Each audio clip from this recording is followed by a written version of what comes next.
Hello, my name is Andrea Estrada. I've been a licensed and board certified esthetician for 17 years now. Today, I want to share with you how we can best take care of our skin with a good skincare routine.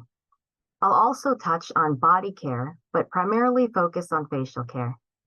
I'll also show you how to apply makeup and the best way to remove makeup as well. Let's start with cleansing. It's our first step in a good skincare routine for both men and women. Now, cleansing the body and cleansing the face can use different ingredients, different types of cleansers. So it's important that you use the appropriate one for body and then the appropriate one for face. Especially since skin on our face is a lot thinner than that on our body, we want to make sure that we treat it very delicately. Even more so around the eyes and the lips. That skin is the equivalent of tissue paper and is very thin. So we want to do what we can to approach that area with care and caution. Something that people will sometimes use is bar soap for their body on their face. Unfortunately, this is very harsh and it can out dry the skin.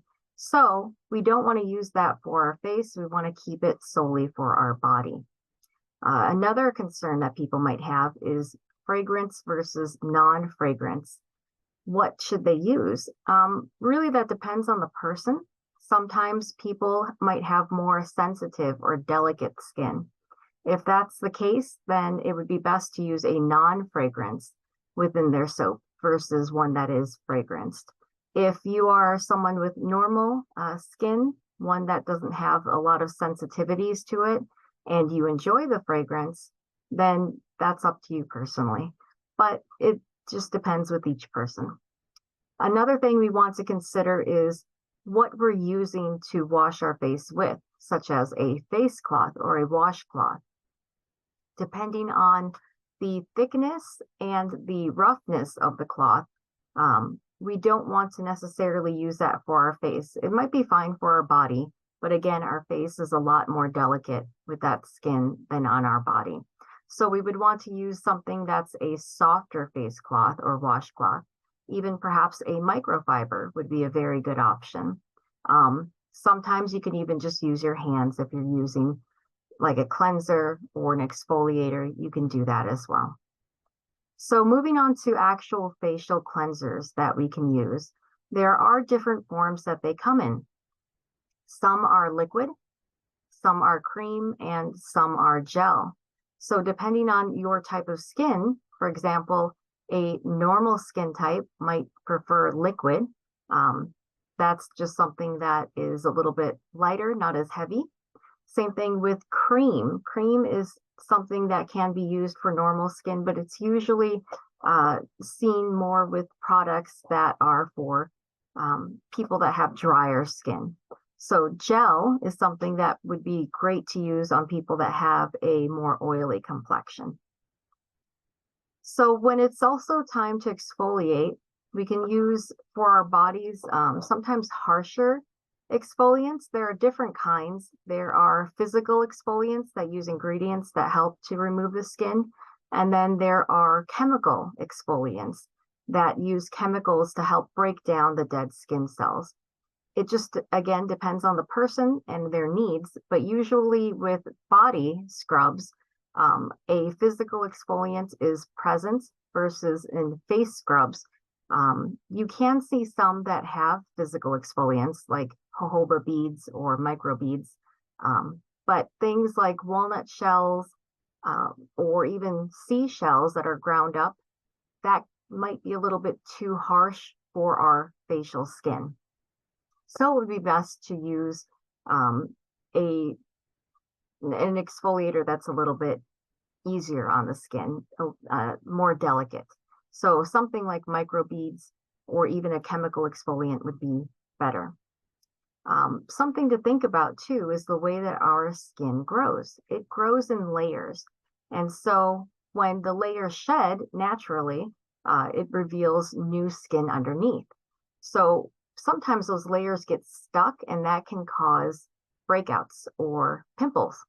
So when we naturally exfoliate our skin, when our body naturally gets rid of it, it helps to get rid of those dead skin cells, but sometimes we might need to give it a little bit of assistance. So in that way, it is good to exfoliate if we can once a week, depending on our skin type. If it's sensitive, we would want to go on the lower end, so once a week. If it's normal, we could do anything from once to even twice a week if it's not a very abrasive exfoliant. So, for example, with chemical ones, you might see a BHA or salicylic acid. That is very good for normal skin types.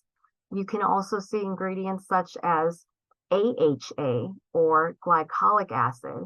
So that would be better for acne-prone skin. Either way, we always want to follow the instructions on the back of the label, especially when it comes to chemical exfoliants. That can cause chemical burns, and it can be very nasty and even get infected. So you really want to pay attention to what the bottle says. Next up, we have even making our own exfoliants. So how do we do that? There's a lot of different recipes. If you just Google it, you can find some, but a very easy and simple one is using sugar. Sugar is great for any part of the body. It could be on the body, face, or even the very, very gently eye area and lip area. We would never want to use a lot of pressure when we are applying it. We want to use circular motions and do that for the entire body. A good way for applying it is thinking about how long you're spending on a particular area. You might want to spend a little bit more time on thicker skin or rougher skin, such as the heels of your feet. Any place like the knees or elbows might need a little bit extra exfoliation. But basically, a good rule of thumb is when you see the skin start to turn a little bit pink, you want to stop and move on to the next area, especially when it comes to the face. You don't want to over exfoliate, as that can cause damage to your skin. So with a very natural and easy exfoliant such as sugar, the nice thing that I really like about it is that it dissolves. So you can't overwork an area for too long before the sugar just goes away. So if you mix a little bit of sugar with a little bit of oil, like jojoba oil, even a little bit of honey would be fine. You can put that on your face or your body and use that to exfoliate. Sometimes you'll see salt scrubs. Salt scrubs are fine for the body. You can use it on your face, but I would just use caution, especially around the eye area. I would avoid that area just because if salt does tend to get in the eye area, it can cause pain. Also, watch out for any scratches or cuts, as that can cause irritation as well. Personally, I like sugar because it avoids a lot of that. So we would want to, again, just be very delicate on our face, and especially around the lip area, around the eye area. I would really, really exercise caution, or even better, I would buy an exfoliant made specifically for the eye area. Again, because that skin is very delicate, you don't want to use anything on there that shouldn't be used on there. So something else that to think about are the ingredients that are in our products that we're using. So if we have a lot of acne or a lot of breakouts, something that's really helpful is tea tree oil. Tea tree oil is wonderful for helping with problematic skin. So that's something that you can look at in the ingredients of your cleanser, exfoliator, even moisturizer. Sometimes they'll have that. So you really want to take a look at the ingredients and see what you're using to help your skin. Vitamin C is another wonderful additive to look out for. It helps to protect the skin as well as brightens the complexion. So it's really good with evening out skin tone and giving it a nice bright appearance. Something else that we can do is using masks or facial masks. This is something that you can do weekly to even twice a week, depending on the type of mask. Of course, always follow the instructions and directions.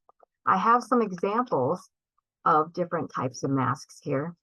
A lot of these you'll find in Korean facial shops or Asian facial shops.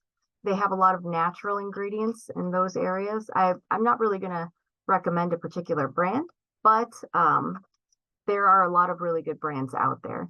So for example, they call them sheet masks. This one is cucumber.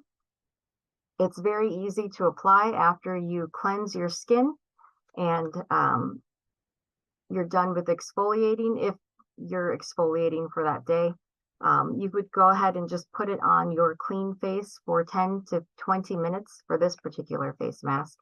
And then once it's done, you would peel it off and then just tap into your skin whatever is left on there.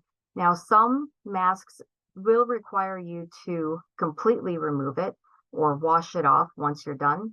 These ones are very gentle and it's very easy to take with you if you're on vacation. You can put one in your bag if you're at the gym and then just apply it after you're done cleaning your skin. These are also very good in the summertime if you put them in the refrigerator. Put them in there for a little bit, not the freezer, just the refrigerator. But when you put it on, that coolness will help to calm skin, especially if you perhaps stayed in the sun a little bit too long. It can help with relieving any burning sensation as well. I would suggest, again, something like this to use it maybe once to twice a week. That would be sufficient enough. And there's different kinds. So for example, this one is tea tree. Again, very good for breakouts. So usually they'll have different kinds of masks targeting different skin problems or different things that you want to address. So cucumber is very moisturizing, very calming. Tea tree is great for people that might have acne prone skin or problematic skin. Now they even sell these for your eyes, like these eye patches. These go underneath, so they help to brighten that area as well as intensely moisturize it as well. And then they even have lip ones. So this one has for the lip area. It's very good for helping with dead skin, helping to prevent it from getting very flaky, especially in the winter time when we tend to get more drier skin in that area. They even have for the neck and the décolletage area, as you can see here. So this one you would just apply and then take it off. This particular one, you do not need to rinse. You would just pat in anything extra. But this is very good for keeping, especially as we age, fine lines from showing up or helping to diminish them, as well as preventing aging, the visual signs of aging. Obviously, no mask will completely eliminate anything, but it will help to slow it down. They also have masks for the body, such as the hands. They have paraffin mask hand treatments that you can use. These ones, after you wash your hands, you apply it. And then this one in particular, it doesn't stay on for too long. I believe it's half an hour.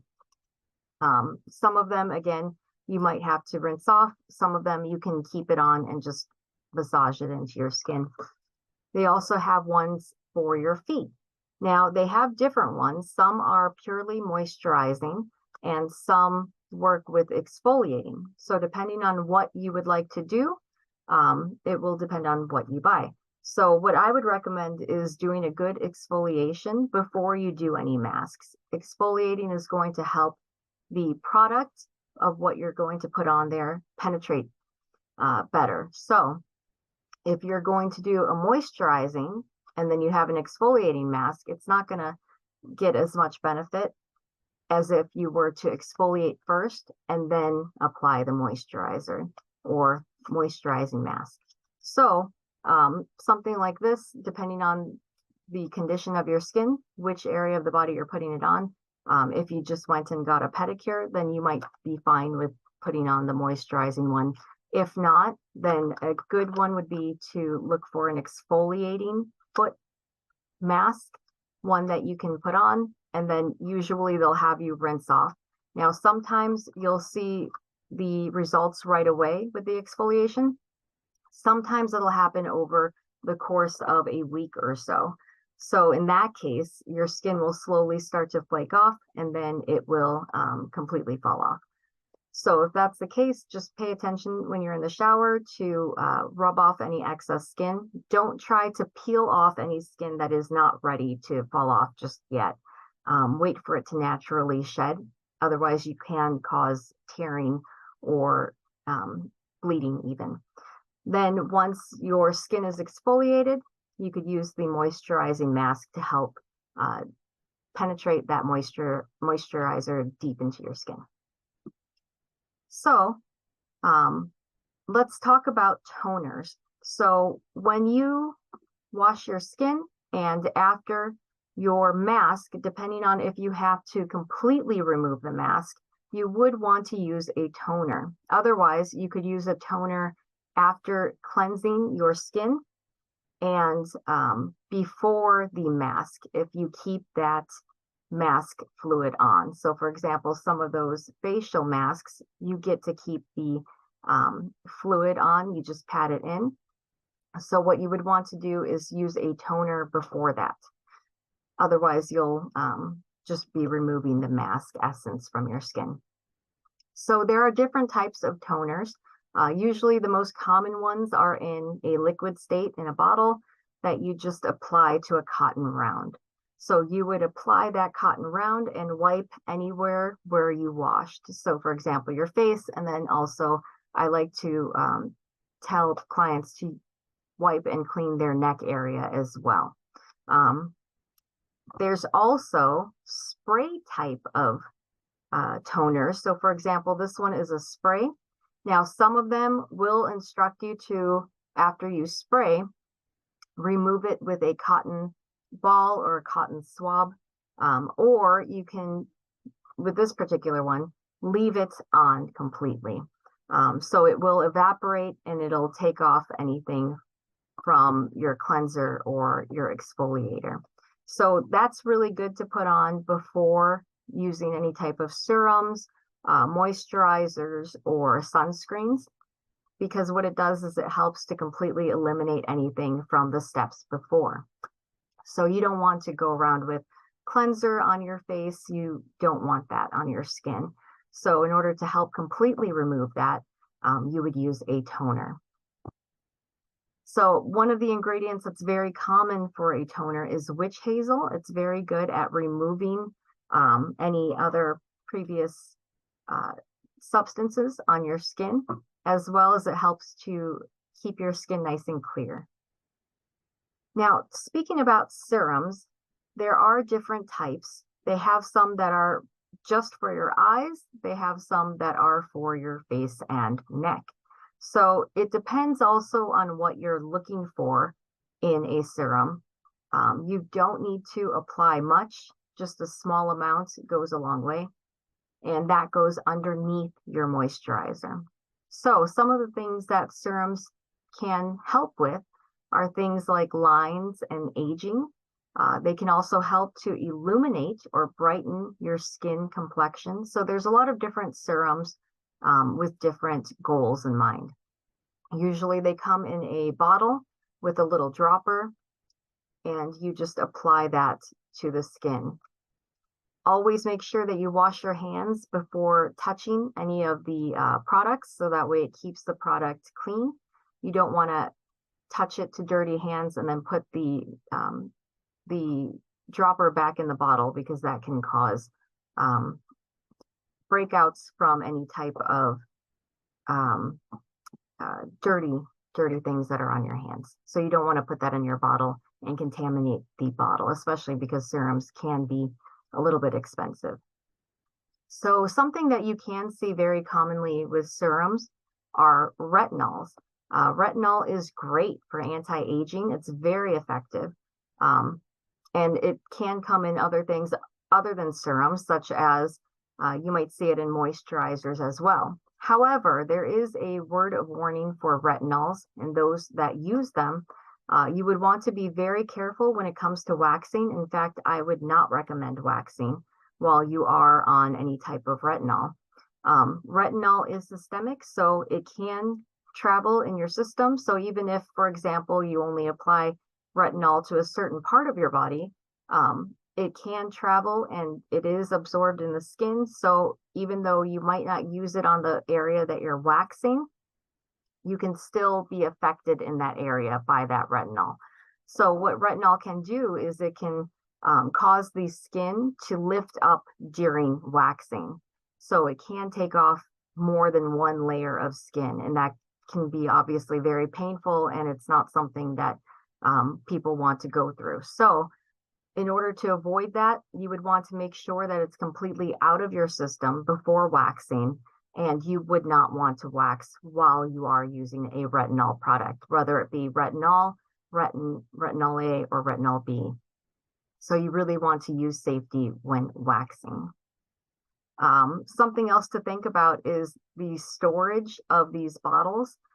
Because these bottles have a lot of ingredients that are very photosensitive, or they are sensitive to the exposure of light, you would want to keep them in an area out of the sun, so without direct sun contact, whether it be underneath your sink or in a medicine cabinet, somewhere where the sun will not hit it and break down those ingredients. So moving on to moisturizers, we want to pick a moisturizer that will be adequate and good for our skin, especially depending on each person's different. They might have different skin concerns, anything from dry to oily and in between. So we want to make sure that what we pick is going to benefit our skin.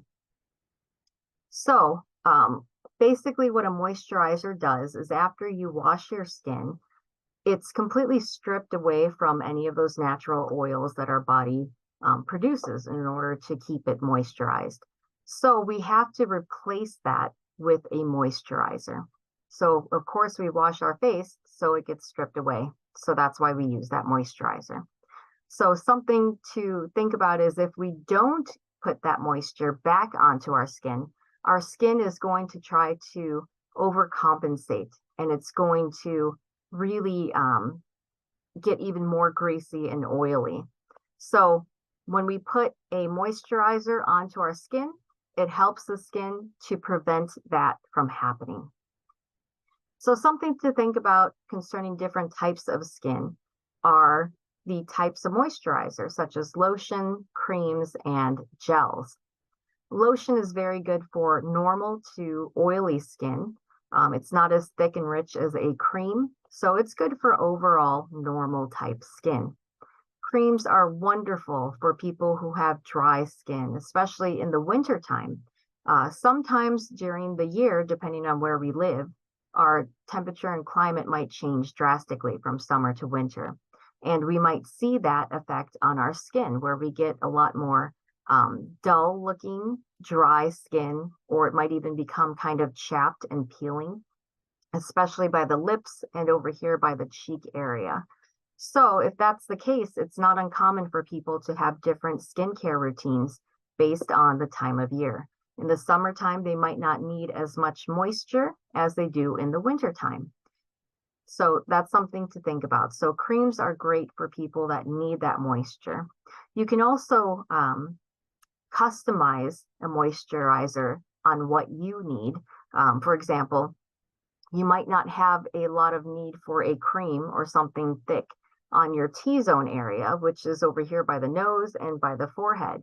You might just need a light lotion, but sometimes we might have perhaps drier cheek area.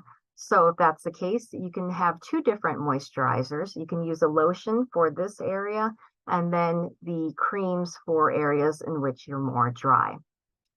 Then finally, we have gel moisturizers. Those are great for people that have oily skin or tend to overproduce sebum. So again, you would want to look out for a gel moisturizer. So there are 4 things to keep in mind when we are looking for a good moisturizer for ourselves.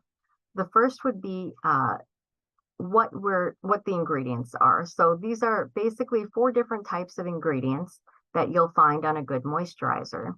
Humectants are basically a substance that is in that moisturizer that helps to draw water from the middle layer of our skin, which is called the dermis, onto the outer layer of our skin, the epidermis.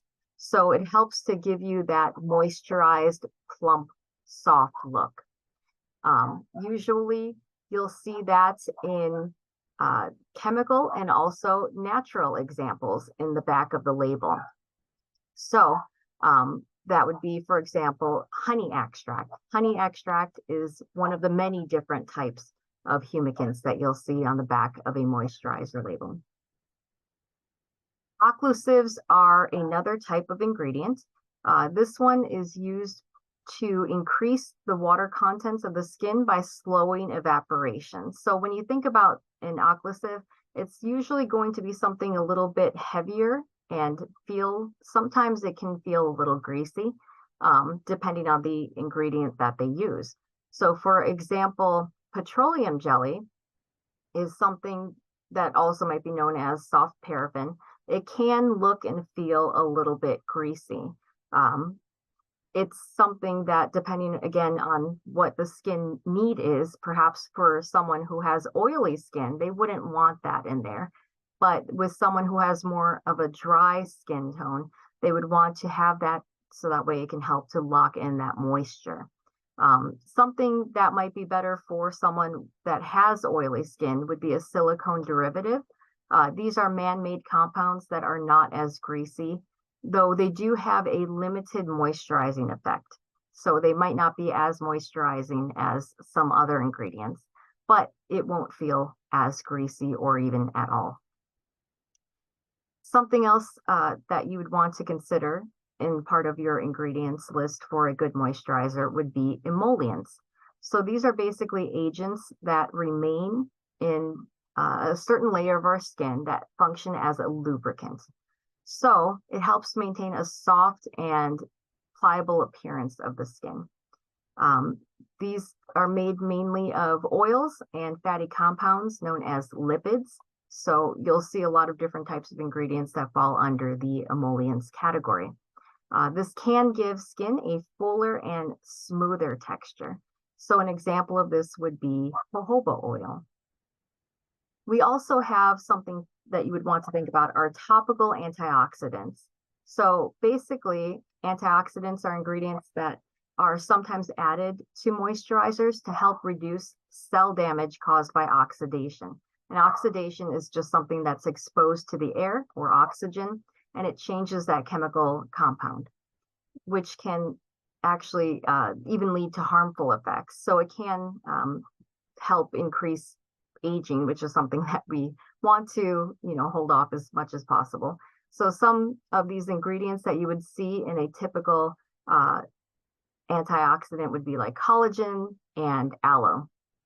They also help with fighting off free radicals, which damages cells on the molecular level, and it can cause premature aging. So when it's used on skin, sometimes you'll see certain labeling such as anti-aging properties. That would be these topical antioxidants such as collagen, aloe, and a lot of different types. So moving on now to sunscreen, our final step. Sunscreen is so important for maintaining a youthful appearance as well as keeping our skin healthy. Unfortunately, skin cancer is a byproduct of not using sunscreen or not protecting yourself from the sun. So something you want to pay attention to is the amount of SPF in your sunscreen. Now, sometimes moisturizers and even makeup have an SPF in them, which is great. However, sometimes it can be on the lower end. If that's the case, you will need additional sunscreen protection. So you would need a separate sunscreen. Something to keep in mind is you want to have it a little bit on the higher end for sunscreen. So if it says SPF 10 or SPF 5 even, that really wouldn't be very much protection. So if you can get something 25 or even higher, like 50, that would be wonderful. You don't want anything too low. Now, sunscreen for the body obviously can come in creams, it can come in sprays, but so can sunscreen for the face. I would recommend with sunscreen for the face not to use the one that you use on the body. Again, things that are made for our body are different and serve different needs than the ones for our face. So our face is delicate, more delicate than our body skin. So we would want to use ones that are specifically for our face, such as certain creams that are made for the face. So this one you put on after your entire routine, which I just went through, but before your makeup. They also sell, and something that I really like is a facial spray for a sunscreen. This one can go after you're done with your cleansing routine. It can even go on after makeup. So it's very light, very gentle. It's great for people that might have more oily skin. It's not as oily and heavy as a cream. But just like this one is SPF 50, this one is also SPF 50. So you can buy it in higher SPFs as well. So that's it for our skincare routine. So that's everything for today for how to maintain and keep your skin healthy and happy. I hope you learned something new today. Again, my name is Andrea Estrada. I am a licensed and board certified esthetician. I also do makeup consultant. And if you have any questions about how to achieve certain looks or how to apply makeup, please feel free to reach out to me and I would love to make an appointment with you. Then we can go over your particular style as well as the looks that you wish to achieve. I hope you all have a great day. Take care.